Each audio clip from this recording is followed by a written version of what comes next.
Efeso 5:18-20. Mapuspos kayo ng Espiritu Santo.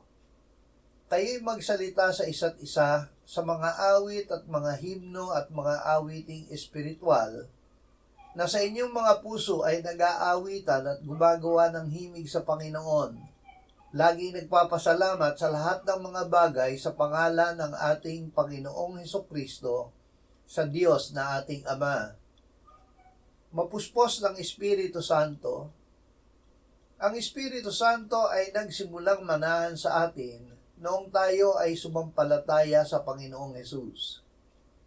Tinanggap natin siya sa pamamagitan ng pakikinig ng salita ni Kristo at pananampalataya. Hindi lamang niya ibig na manahan sa atin. Ibig niya na tayo ay kanyang puspusin. Noong siya ay muling nabuhay, ay hiningahan ng Panginoong Hesus ang kanyang mga alagad at sinabi sa kanila, "Tanggapin ninyo ang Espiritu Santo." Bago umakyat sa langit, sinabi niya na sila ay babautismuhan sa Espiritu Santo. Nang araw ng Pentecostes, sila ay napuspos ng Espiritu Santo.